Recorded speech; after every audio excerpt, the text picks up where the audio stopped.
Good morning, everyone. I am Catrice Cunningham. I'm the Director of Discipline and Student Placement with the Mobile County Public School System, and I bring you greetings from Student Support Services. Now, I have with me today Mrs. Denise Reamer, who is our lead social worker, and we also have members from the attendance department who will share some information with you regarding student attendance, and they'll introduce themselves as they come in. First of all, I want to thank you for all that you do to ensure that your child is prepared for school on a daily basis. And you know, part of that preparation involves attendance as well as discipline. They must follow rules and procedures in order to be productive. As you all know also, as adults, there are always rules and regulations that we have to follow. I mean, as long as we're living, I tell students that all the time, as long as you live, sweetheart, you're gonna have rules and regulations that you must follow. So with that, our school system has the Student Code of Conduct for students to follow. And if you will, parents, there should be an information pamphlet in your bags titled Parent Information on Discipline. If you do not have that, please raise your hand.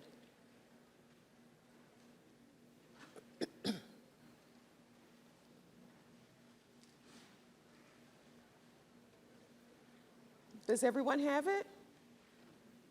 I'll give you a few minutes to search for it. You don't have it, okay.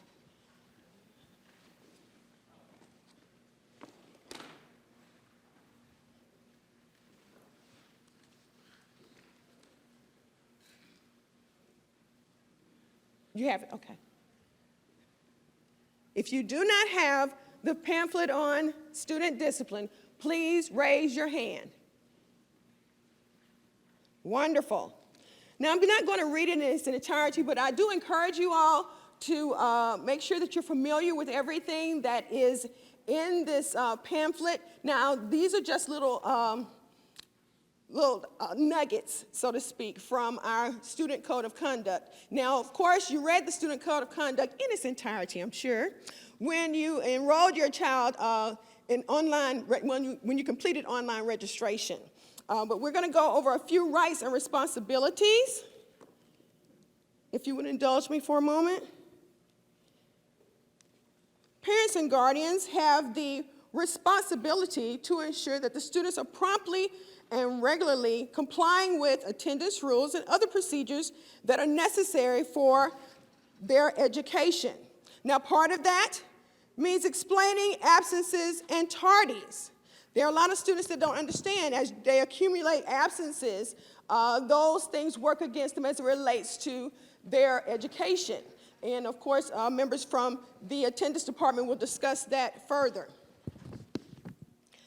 You also have the responsibility to make sure that students comply with all provisions of the law as it pertains to possession or use of drugs, alcohol, tobacco, and weapons on any campus or any school system property.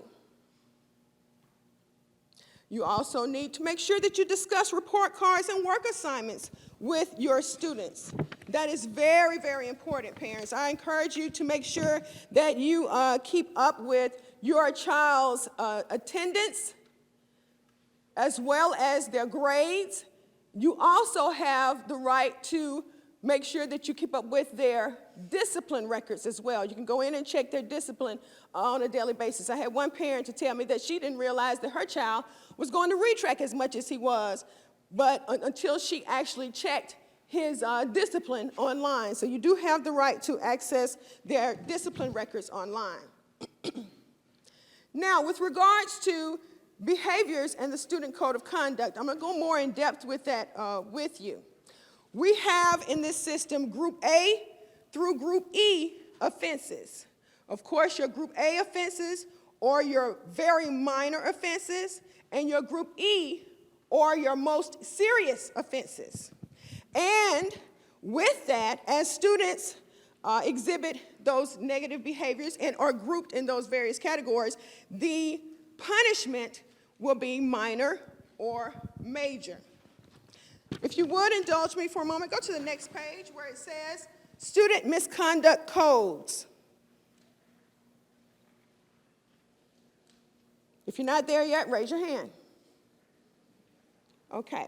As I stated, those Group A offenses are those disruptive behaviors that include offenses that disrupt the orderly educational process in the classroom or anywhere else throughout the school. Those include, as you can see, excessive talking in class, minor misbehaviors on the school bus, non-participation in class, or not being prepared, no books, materials, and things of that nature. And of course, tardiness to class or school.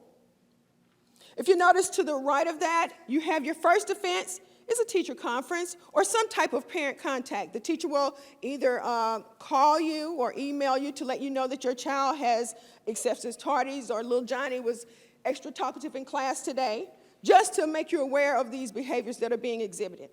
Now, if the child continues to exhibit those undesired behaviors, it progresses. You see, the second offense is a teacher conference to an office referral. And of course, you don't want to get that office referral. Your child does not want to get that because that means the teacher has done everything that he or she can do in the classroom and the behaviors have not improved. So now it's time for an administrator to come in. And of course, the punishment or action for that behavior will be more severe. Now, let's move to your Group B offenses. They're serious in nature, more serious than your Group A offenses, but not to the level of your C, D, and E offenses. However, they do or can be disruptive to the orderly educational process. Those Group B offenses include acts of physical aggression, class cutting or skipping, acts of willful disobedience. Now, with those behaviors, if you'll notice, your first offense for most is an administrator-student conference up to a 3-day suspension. Now, with that, ladies and gentlemen, you don't want your child to get suspended from school. That means that they are out of the classroom setting and at home with you. So before it gets to that point, I always encourage parents to make sure that they keep a line of communication open with that teacher to make sure that their child is behaving properly. Now, your second offense will result in can result up to a 5-day suspension. And then subsequent offenses, meaning if those desired behaviors continue even after the child has been suspended, then it can lead up to a 5 to 7-day suspension for those behaviors. Let's move on to your Group C.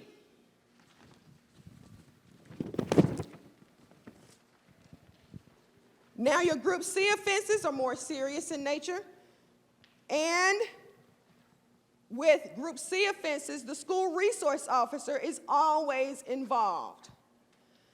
Those Group C offenses include, but are not limited to, theft of property, assault, harassment, disorderly conduct. Now let me explain to you, disorderly conduct, some people may think that disorderly conduct may be a fight or what have you, and it is, it can be in many instances.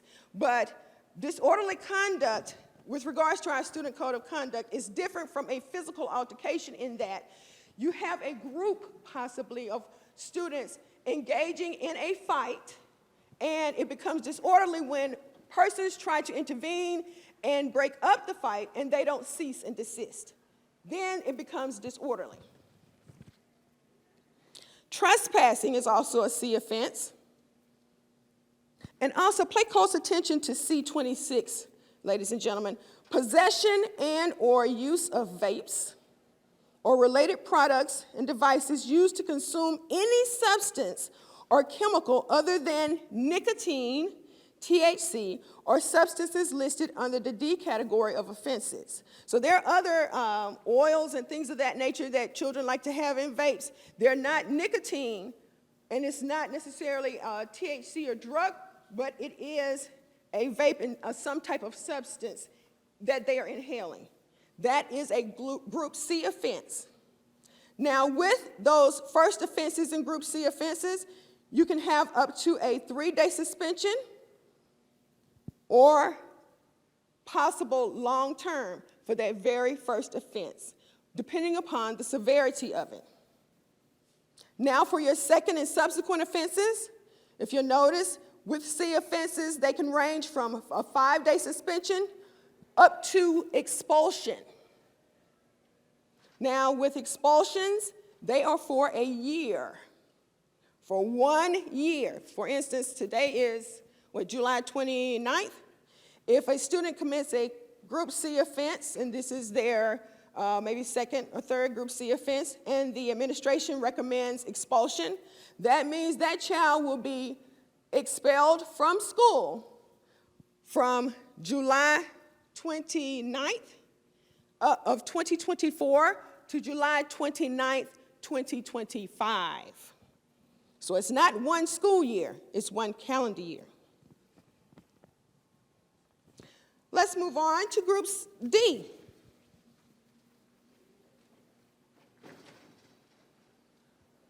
Your Group D offenses are more serious, of course, than Group C, and they may result in criminal prosecution. Now, your Group D offenses, ladies and gentlemen, are really your drug offenses, drug and alcohol. If you notice, the offense D1A, possessing, selling, furnishing, giving away, distributing, transferring, obtaining, using, consuming alcohol in any form, in any quantity, or admitting to any of those activities. The first offense, the minimum, is a 5-day suspension up to a proposed long term on the very first offense. Now, subsequent offenses an expulsion may be recommended. Now, some people think, okay, well, my child did have alcohol in their possession, but they didn't consume it. Keep in mind, if Lil Johnny is friends with Lil Jake, Lil Johnny gets into their parents' alcohol or liquor cabinet and has rum and coke or what have you, and brings it to school or even on the school bus, and Lil Jake gets that in his possession, even though Lil Jake did not consume it. If Johnny gets in trouble, Johnny can say, oh, well, Jake had it too. And technically he did because he was in possession. So keep that in mind too. Let your children know if they see something or if they are aware of someone that has something that they should not have, tell an adult. Tell an adult. Do not touch it. Do not hold it in their book bags. Do not have it on their person at all. And that's the same if you'll look at D2A, that's dealing with drugs, marijuana herbs, cannabis oils, electronic cigarettes and vapes. D2B, those are controlled substances, your narcotics, your depressants, stimulants, hallucinogens. Now, with regards to that, there are some students who have to take medicines at school. And if that's the case, then you need to get with your school nurse, and those are under lock and key and are distributed as needed throughout the school day. But the child should not have any of these in their possession unless there's some type of doctor's note or what have you in place. D4A, intoxication under the influence. D5A, paraphernalia. Lil Johnny's a bad boy. I'm going to keep on picking on Lil Johnny. Johnny has, let's say, marijuana rolling papers in his possession, and a lighter, and little buds, little seeds, marijuana seeds. Though Lil Johnny did not smoke on campus, did not technically have a marijuana cigarette in his possession, he was in possession of paraphernalia, and with that, he has committed a Group D offense.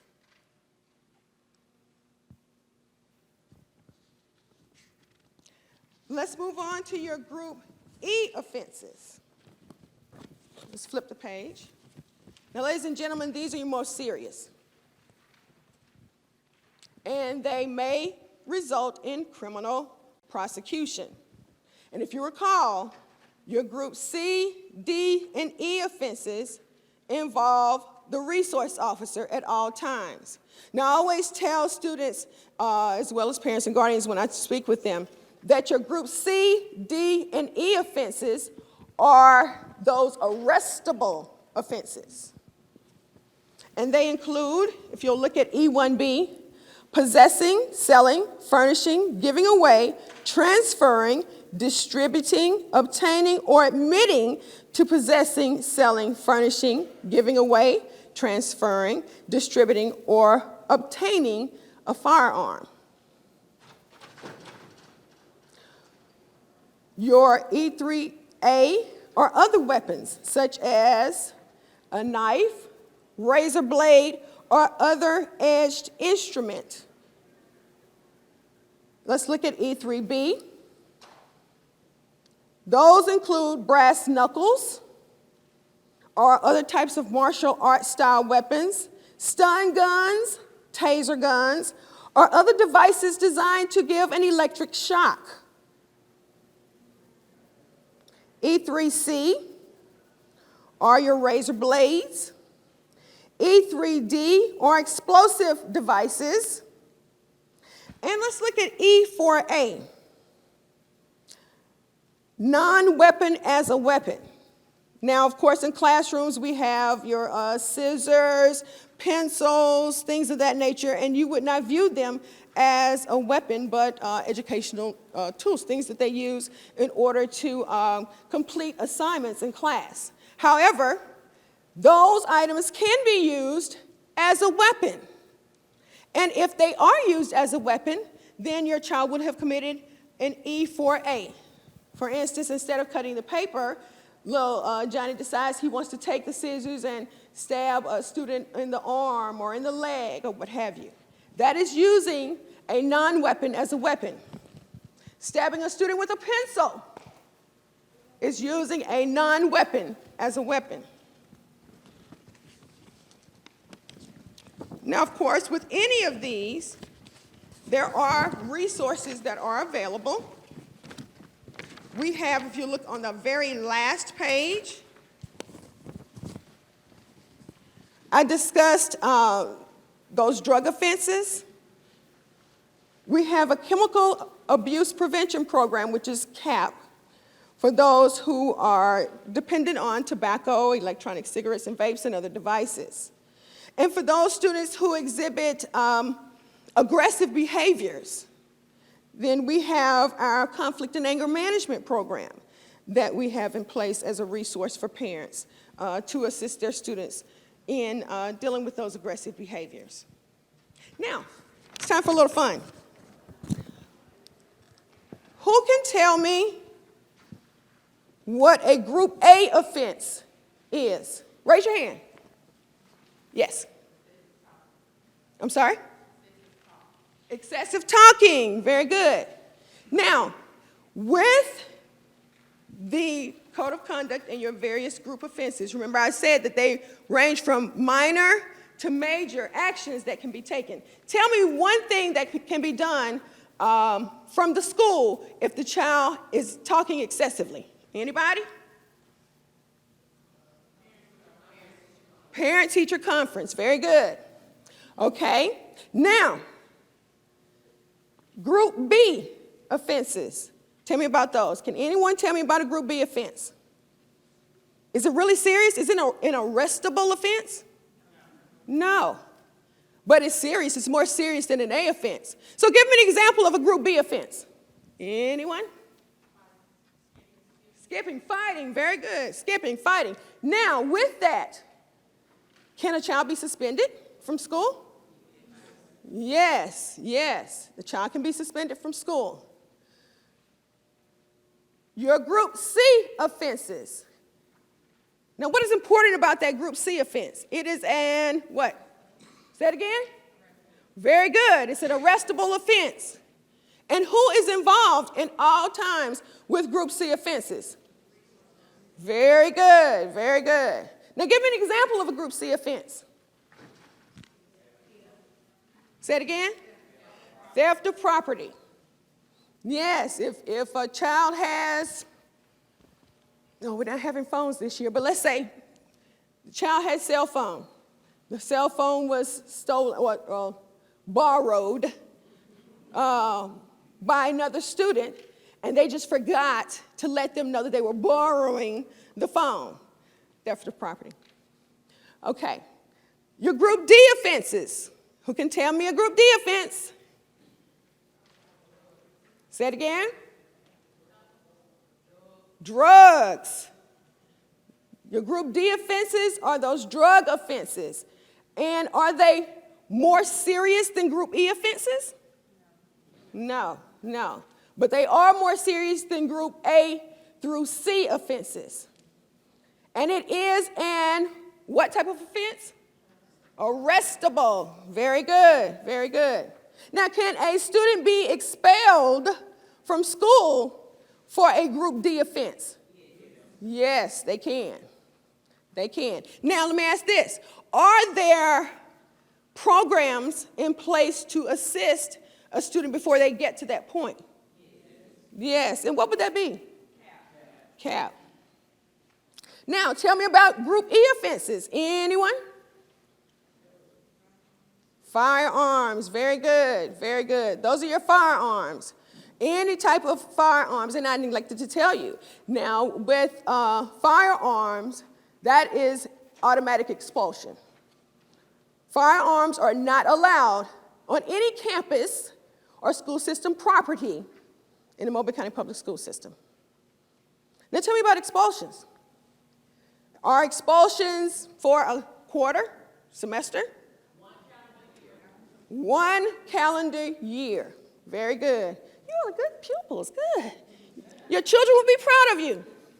Okay, well, as I said, please familiarize yourself with the Student Code of Conduct.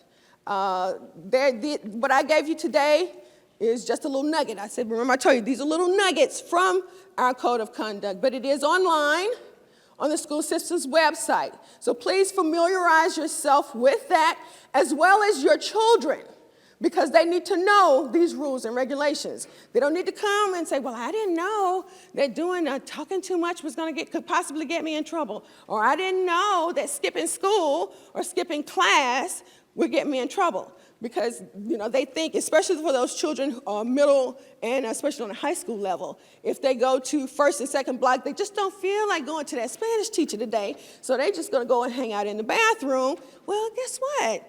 You are committing a Group B violation, and you can be suspended for that. Not only that, you're missing valuable instructional time. So just make sure that they're familiar with everything as it relates to the Student Code of Conduct. And as always, if you have any questions, feel free to contact your local school administrators. And we are also available to help you in student support services. As I said, I am in the discipline department, but I'll be happy to assist you with anything that I can other than with discipline or anything else in the Division of Student Support Services. And with that, I'm going to hand it over to attendance.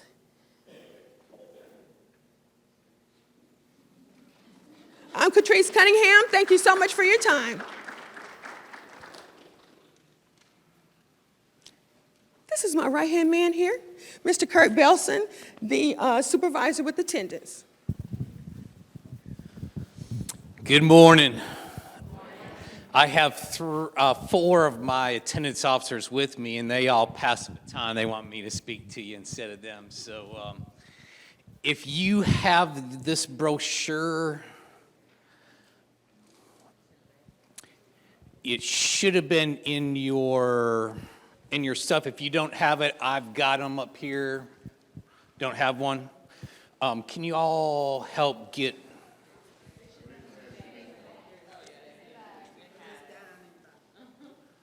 Okay. Good.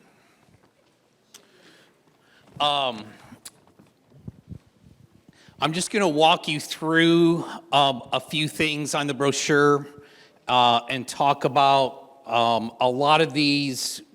We've had parents throughout the years that have said, that they wanted more information on these, that a lot of times the school doesn't give you this pamphlet or you don't see it in your registration documents. So we like to kind of cover it a little more in depth in meetings like this. And there's another meeting that I'm going to mention, and we cover it in real good depth at that meeting, but I really would rather cover it with you here and not in that other meeting. So in the paragraph A, it's talking about the parent notes that you can write. Every parent can excuse up to 8 days by a parent note, okay? But there are some conditions to your parent notes. Your parent note must be one of those 6 reasons that are starred in that A paragraph, okay? So I'll go through these for clarity with you. The first one is illness of the child. Just because one child is sick doesn't mean everybody gets to stay home. It's only good for the child who is ill. Death in the immediate family. The third one is weather, and a lot of people get confused about the weather. So the weather works like this. If the superintendent gets on all the social media realms and says the entire county is closed, okay, you don't have to do anything, okay? But if the superintendent does not, and conditions are really stormy in your neighborhood, that's when this comes into play. You can write a parent note because of that, okay? If you've lived in Mobile very long at all, everybody knows that in Mobile, on a bad weather day, one part of the county can be getting a severe storm and the other part of the county isn't getting a drop of water because we're so spread out here in Mobile County. And so that's why this kind of is in effect. So on a bad weather day that the superintendent is not excusing, your tardies are automatically excused. You don't have to do anything. You don't have to write anything. That's automatic, okay? But if your child's going to stay home that whole day because of that weather event, that's when you got to write a parent note. The next one's legal quarantine. We've lived through those days, so I don't think we need to cover that. The fifth one is family emergencies, and notice at the end of it, it does need principal approval. The schools do not expect you to stop in the middle of a family emergency and contact them. Wait until your child returns, brief the school, they will approve your parent note. The last one works the opposite way. It's called prior permission. And these are all set by the State Department. These are not set by your local school board members. This is actually set by the State Department, so the schools have got to abide by it. Just like you as parents and students have to abide by it, they get monitored by the state to make sure that they are complying with it. So the last one, prior. What the state means by prior is an absence that you know about in advance of day or days that you are going to take. So if you know about it in advance, you got to get that permission before you do it, not after. If you wait till after, then it's unexcused, okay? But they're not talking, you don't have to do this for your normal dentist, doctor, counselor, therapy, all of those types of things. They're not talking about prior permission on those things. What the state is talking about is, you all of a sudden got the free trip to Disney and you scheduled that during school hours. You got to get that approved by your principal, okay? And then that little paragraph underneath goes with this, and it's part of that state truancy law. That state truancy law is divided into 5 different parts. So this is, again, part of that. There's in the law, it says that you are given 3 days after your child returns to school. So the 3 days don't start counting until your child is back in school. Then you have 3 days to turn in whatever type of excuse you're going to give the school, okay? If it's not turned in by midnight of the third night, that's when it becomes an unexcused absence, which, we don't want for you and you don't want either. Then it's automatically unexcused. There isn't anything the school can help you out on with that because, again, that's part of that state truancy law. And as Ms. Cunningham just talked to you, that last sentence, all of those out-of-school suspensions that she's talking about, they are unexcused absences, okay? So that goes towards your unexcused as well. The reason why those out-of-school suspensions are unexcused is because that's actually the fourth part of that truancy law, okay? So the fourth part of that truancy law says that you as a parent are responsible to make sure your child behaves at school. And if they do not, then those consequences come into play that you've already heard, plus it's an unexcused absence, okay? Let me go to the C. The C is the meeting that I don't want you to have to do.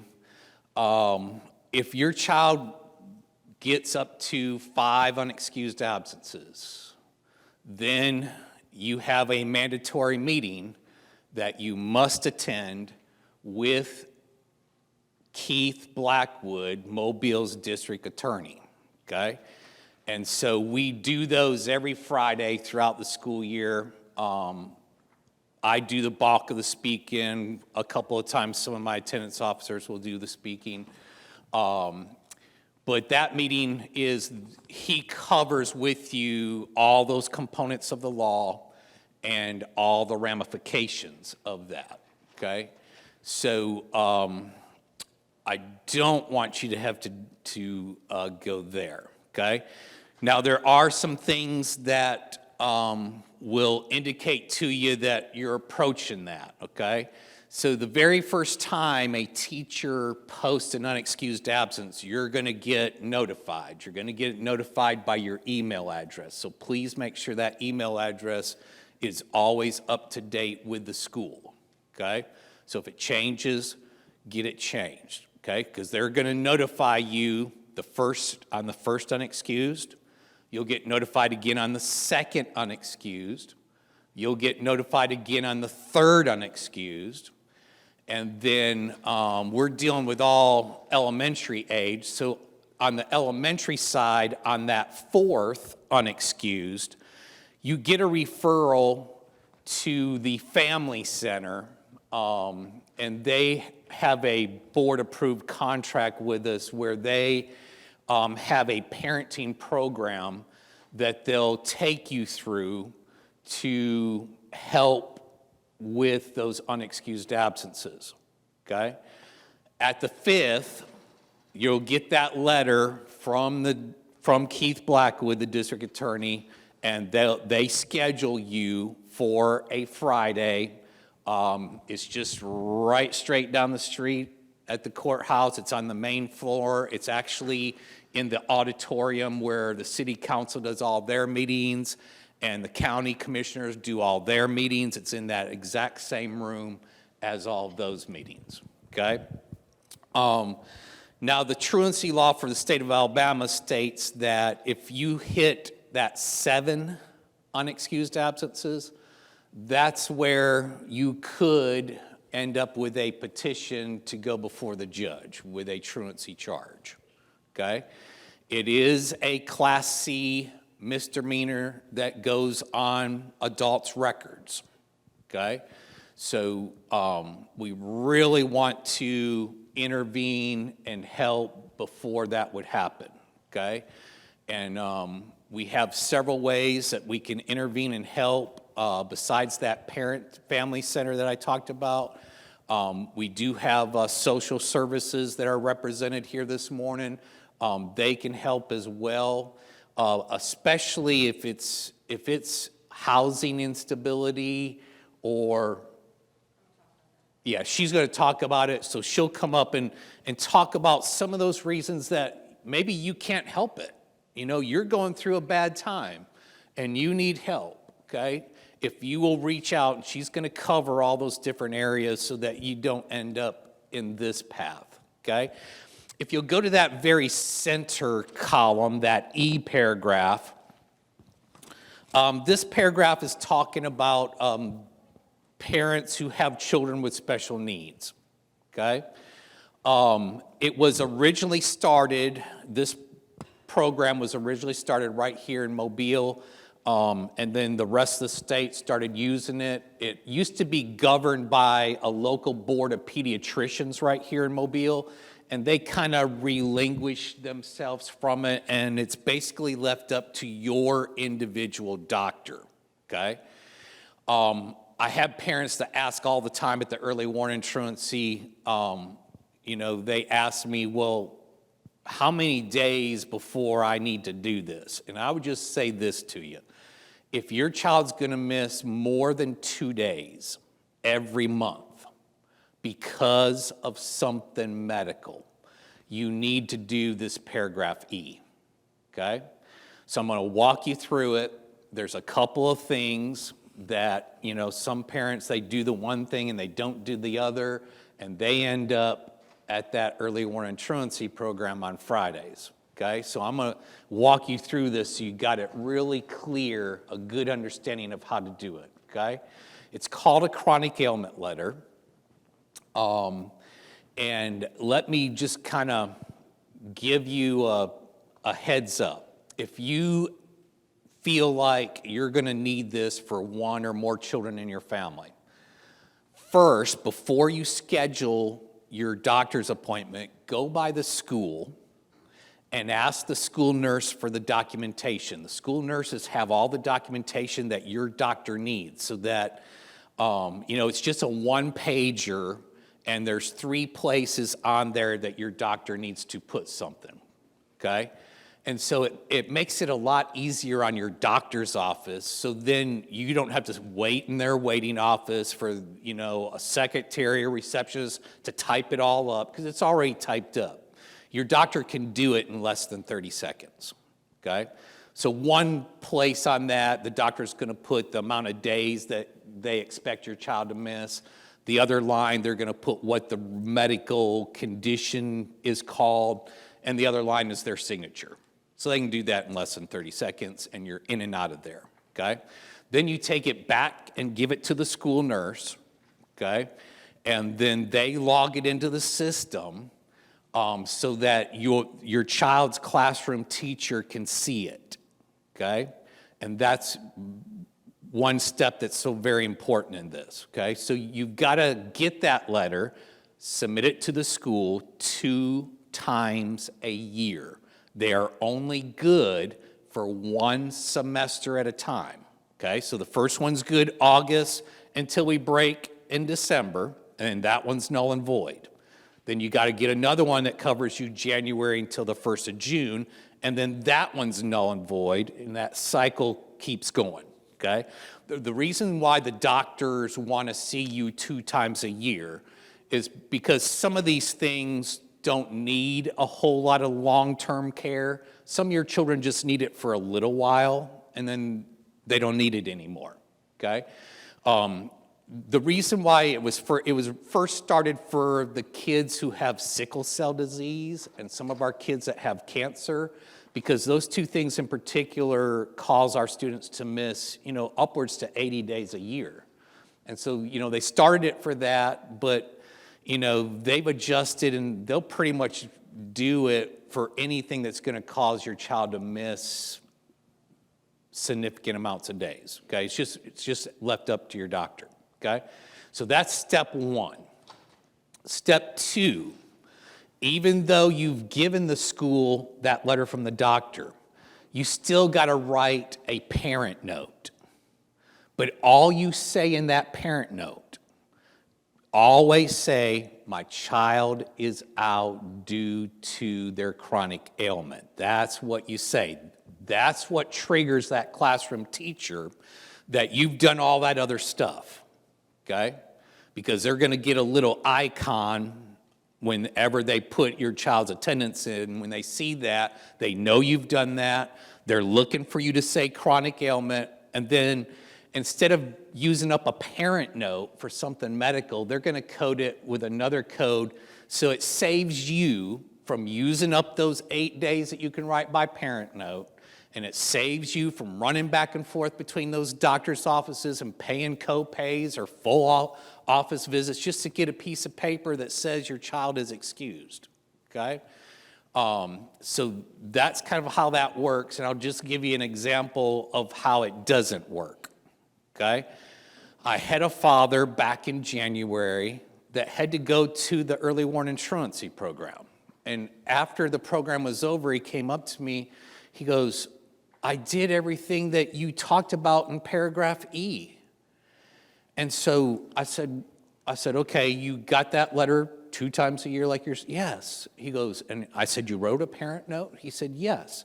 I said, well, what did you say in your parent note? He said, I told them that my child had a headache that day, and that's why child wasn't at school. Well, a headache is a common thing that all of us go through, so the classroom teacher, just coded it as a parent note. Really, he had a chronic ailment for severe migraines, and that's why the doctor wrote the chronic ailment, okay? So don't write down what the ailment is. You don't have to write down migraines. You don't have to write down cancer. You don't have to write down sickle cell. Just always say chronic ailment. And that's what takes care of it for you, okay? Underneath there in paragraph, let's go to G. G is talking about what constitutes a half day for your child. Because once your child reaches the half day point, they're present for the day. The state of Alabama considers them present for the day, okay? So I know sometimes it's impossible, with the doctor's offices and everything to get those appointments in the afternoons, but try to get those at least after your school's half-day point, okay? So for the high schools and the middles, theirs is 11 o'clock across the board, but for those of you elementaries, just check with your school, because all the elementaries kind of start at different times, and so that time is kind of different for everybody. Just ask them what their half-day cutoff point is, and then and if you can't, schedule some of those things in the afternoon, try to get it scheduled where you can at least take your child back for the rest of the day. Then that way it won't count as an absence either, okay? So do it that way, and then you're covered. That's basically all I need to cover.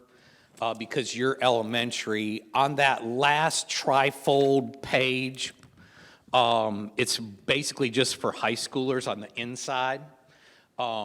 So I'll give you just quickly. I don't know why, hold on, I'm coming to you. I don't know why public safety doesn't cover their stuff with you as parents. But we have parents all the time that say to us, well, public safety never tells us these things. We don't know these things, okay? So that last part is dealing with public safety and your children. I know you're elementary, but parents, it's gonna go by so fast, you're gonna have a teenager on your hand, believe me. My 3 are all adults, and it seems like yesterday they were just babies in school, okay? So there's a letter that you've got to get from the central office 2 times. You got to do it on the permit side when they go to get their permit. Then you got to do it again when they go to get their driver's license, okay? So those first 5 things are the steps of how you get that, just in case you might have an older one in here. So that's how you get that letter, okay? Now there's 2 things that public safety, there's 2 laws that they have in the book. So number 6, you can just write beside number 6, Taylor Law of Alabama. If you do a Google search, Taylor Law of Alabama, it's going to pull that law up for you. It's very complicated. I had to get our school board attorney to explain it to me so that I could explain it to the high school parents. It's complicated. But basically, they assign points to your child's, back to Ms. Cunningham and those things in school, okay? They assign 1 point for every day they have to do like an in-school suspension or retrack or detention, whatever the school calls it. And then it's 2 points per day for all those out-of-school suspensions, okay? So if the most points that they can do is 52, so if your child has 52, 1 point equals a 1 week delay from your child's calendar birthday to get their permits and their licenses. So they can only do 52, which is 1 year. So if they're 15 and they're going to get that permit and they got 52 points, public safety will not give them the permit until they turn 16, okay? And same way on the license side. And you'll notice there in number 6, they start calculating those points the day your child turns 13, okay? So you gotta really stay on top of your kids. Use this as a motivator, you know, tell your because they really aim it at the middle school kids, and tell your middle school students, hey, son, daughter, you know, if you want to have the privilege of driving like your high school friends, you got to behave in middle school and that freshman year, okay? So really emphasize that discipline side with your children, okay? And then number 7, that's an attendance law. Their attendance law works like this. If your child has 10 unexcused days in a row, or if they accumulate 15 or more unexcused days in 1 semester of time, which semester is August to December, January to June, they're going to take away the permit or the license. They have jurisdiction over your children until they turn 19 or until they graduate, okay? And that one comes with a hefty fee. I call it a hefty fee. It's $150 for them to get it back if it's taken on the attendance side. There's no penalty on the behavior side, okay? Questions? Yes, there are 2 questions from the chat, Mr. Bellson. One said, from Mary Goodwin, I hope I didn't miss this part, but will students need a doctor's note when absent 3 days or more? Yes, unless you have that chronic ailment letter. If you got that chronic ailment letter, then just turn in the parent note and say chronic ailment. If you don't, then yes, you got to have a doctor's note. Let me add one more thing onto that. If the school nurse sends your child home because they get sick at school and they tell you the child has to be fever-free, you don't have to go and get a doctor's note for that, okay? If the school is sending them home, you know, they're going to post the rest of that day as excused by doctor, and they will excuse the next day if the child isn't fever-free, okay?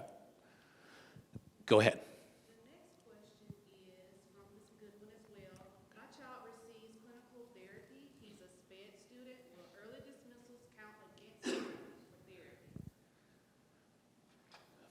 If your child is special ed, special ed has 2 divisions to it, okay? You have the big, huge umbrella called special ed. Some of our students have what they call an IEP. It's an individualized plan for them. They have that because of deficiencies in their academics, okay? Then the other side of special ed is called a 504 plan. And it's strictly for kids with medical needs, okay? And so I think her name was Mary. Was it Mary? So Mary, I would encourage you get that 504 plan in connection with your IEP, and then it's excusable through the 504, okay? Because they can do both. But some kids just have one or the other, or some kids have both, depending upon the severity of those special needs, okay?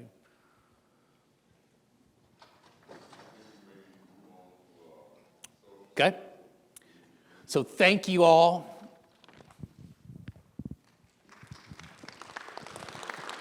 Good morning. My name is Denise Reamer, and I'm the lead social worker and mental health coordinator for Mobile County Public School System.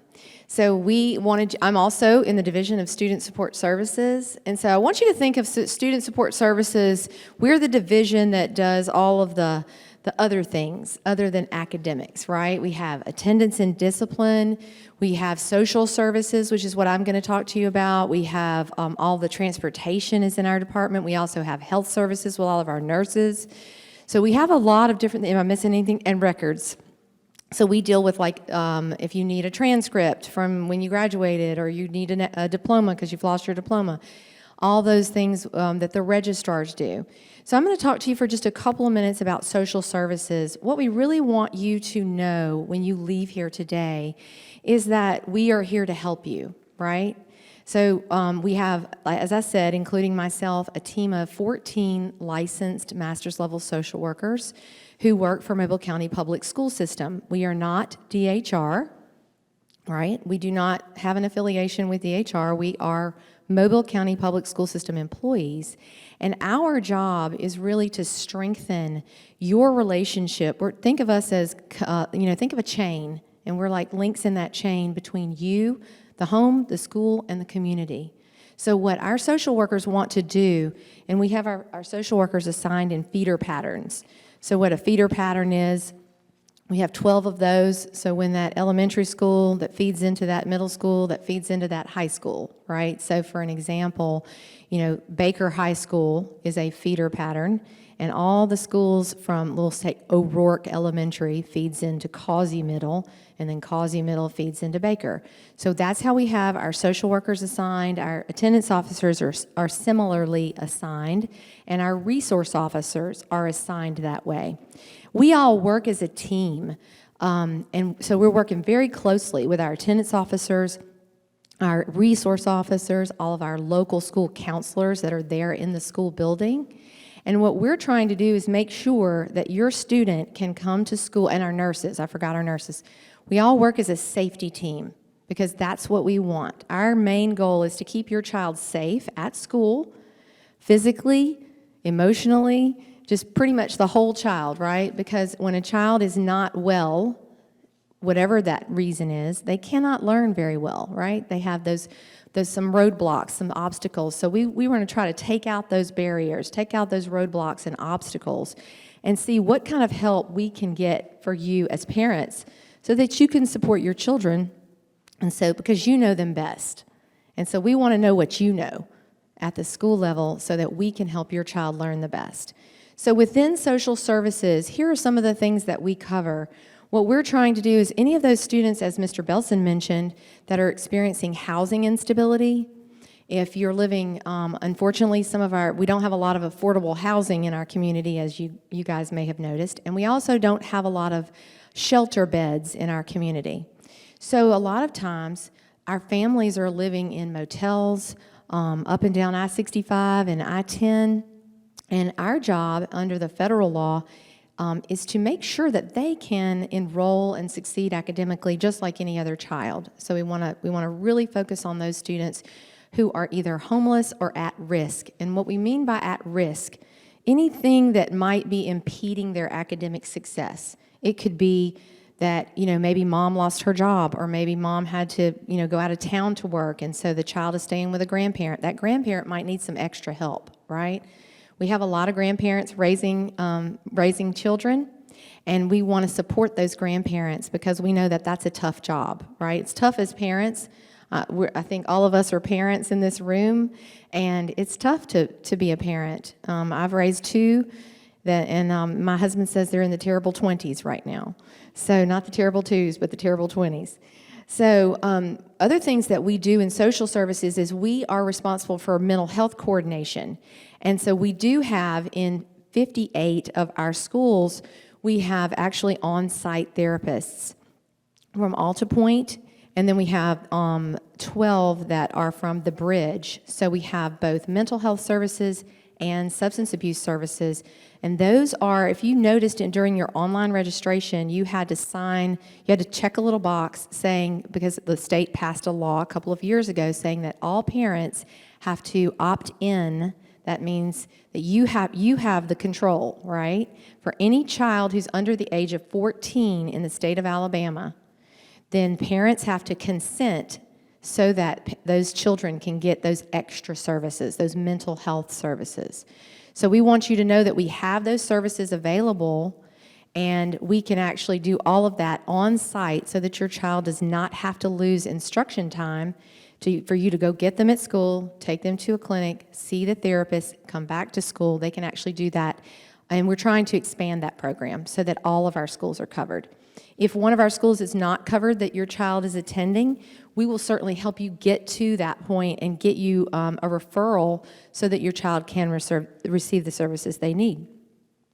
The other things that we do in social services is we form those community partnerships with a lot of those agencies that are out there today and many more. So Mr. Belson mentioned the Family Center, the Gulf Coast Family Center. They have some great programs. In addition to the free parenting classes that they also have workforce development. We work with lots of other agencies that also have workforce development. So if our parents need a job and need a stipend while they're getting training for that job, we have several different groups that we can refer them to. We're trying to look at this as that not only the whole child, but the whole family. Because we know that when everything's better when everybody's doing the best, right? So let's see what else. We also have one of the things that we do in student services is Mr. Mixon, our assistant superintendent, and I are over this Title IV, which is a fund source that is all about student safety, right?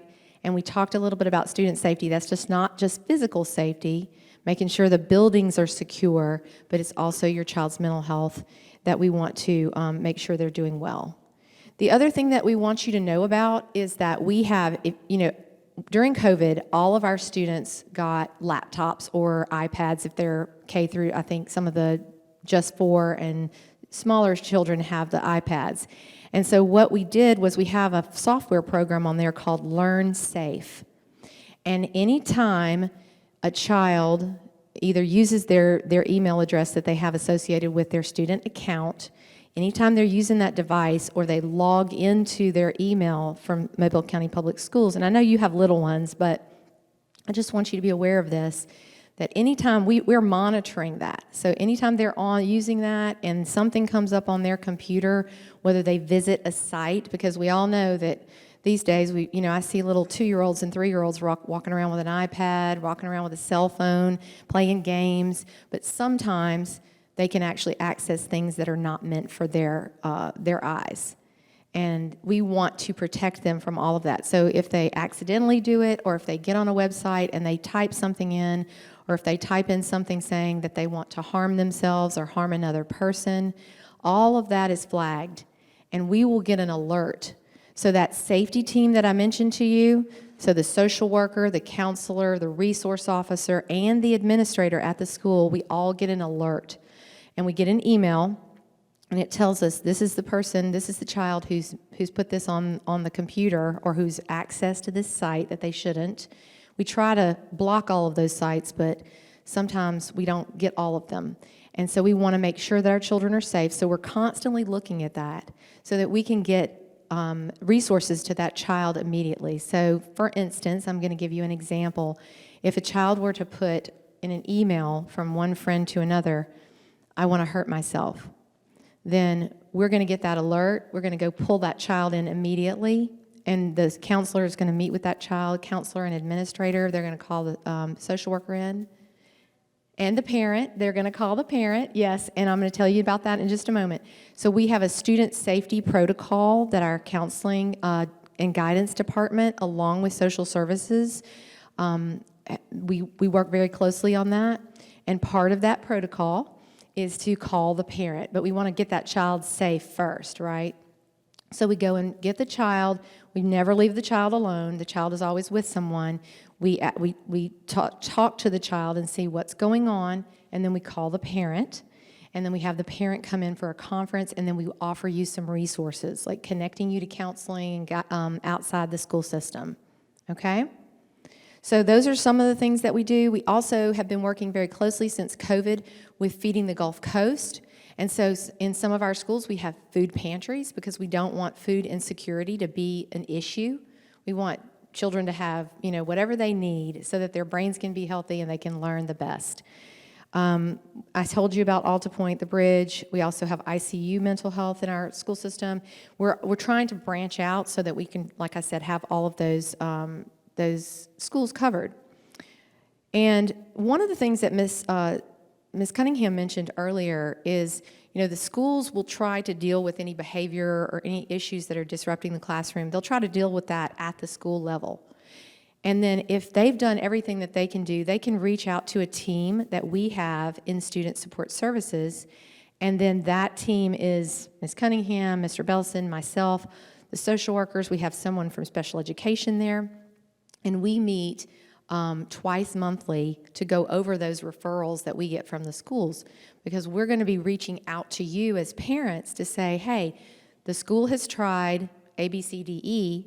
Now we want to try, F through Z with you. And we want to try to see what we can do to help, see what's going on at home, maybe what you're seeing, and see if we can address those concerns. Okay? And the other thing I wanted to tell you guys about, so we have a new thing that's coming for you, and it is called the Power School My Power Hub Parent Portal. Mr. Mixon, did they see the green sheets? Were they able to pick one of these up yet? Do y'all have these green? Oh, thank you. They're in the bags. Wonderful. So we just wanted to bring your attention to it.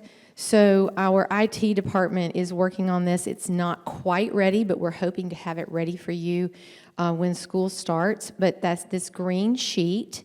This is going to allow you, it's going to be a parent portal, and it's a new product specifically being developed for parents.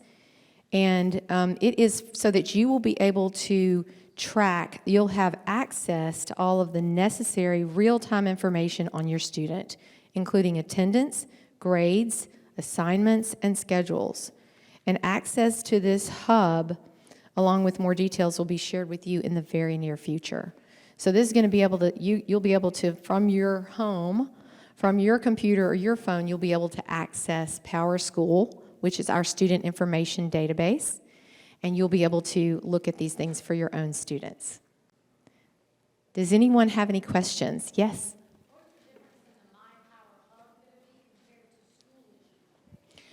Okay, the difference between My Power Hub and Schoology, I think this one is not going, I'm not going to answer this correctly because this is just coming out. Mr. Mixon, do you know the difference between these two?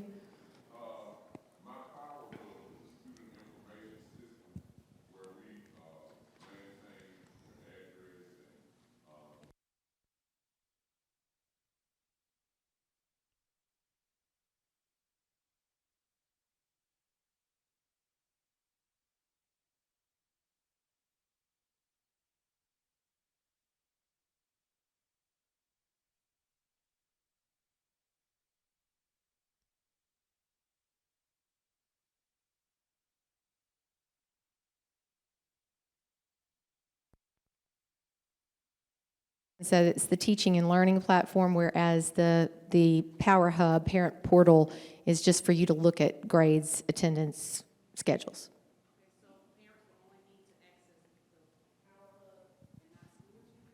No, they can access both, yes, if they, but the one is for like assignments and things like that, and this one is just for like attendance, grades, schedules, things like that.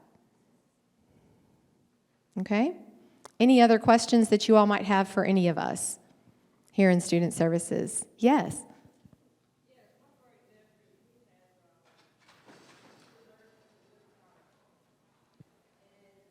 He's allergic to milk products.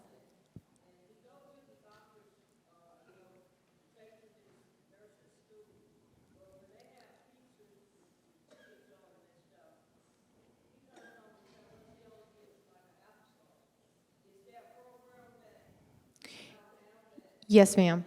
So her question was saying that when he has, when was serving something in the cafeteria that has milk in it, that he's not getting, but he's not getting that, but he's getting just a smaller something for that meal.